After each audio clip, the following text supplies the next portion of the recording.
Hi everyone, this is Matt Kerfman with the Richmond Brothers here for your August economic update in brief. Many of you who watched our video last month gave some pretty positive feedback, and those of you that were paying attention, last month I was wearing a lovely tie, which is rare for me to be seen in.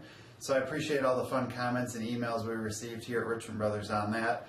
No tie this month, but maybe I'll surprise you next month. So back to business. The economy in August, we think, did actually quite well. GDP, gross domestic product, came in at 4.2%. Yes, 4.2%. In the first quarter of the year, we actually had a contraction of negative 2.1%, but many of you probably remember the first quarter of the year we had a really awful winter. It was really cold. Consumers weren't going outside. I didn't want to go shopping and spend my money to support the economy, and probably many of you were the same. So the turnaround, which was expected, just not expected at that level. Consumer spending is also a very important factor, and consumer confidence. What I think is happening is the jobs market is getting better, so we're seeing expansion in the labor market.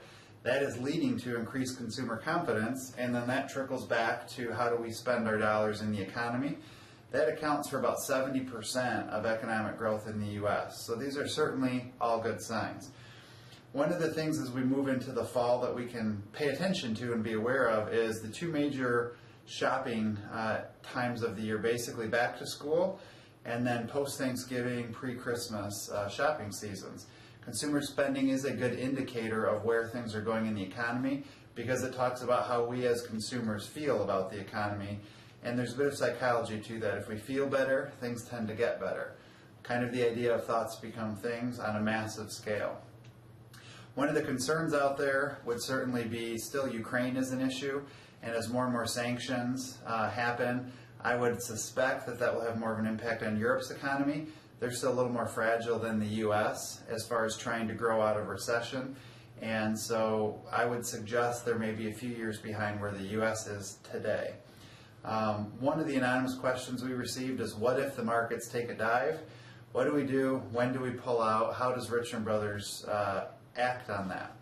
With fundamentals strong, with GDP, consumer spending, corporate profits, and cash, you're seeing a lot of mergers and acquisitions happen. We suspect that we'll continue to see some bumps in the road, but that's actually healthy for the markets, and we would possibly use those as buying opportunities. If fundamentals change, we may change our tune a bit, but we're still comfortable with things as we wind down the second half of the year. Thanks for listening. If you enjoyed this video or found it informative, please feel free to pass it on to your friends, relatives, other clients. And this is Matt Kerfman from the Richmond Brothers signing off for the month of August.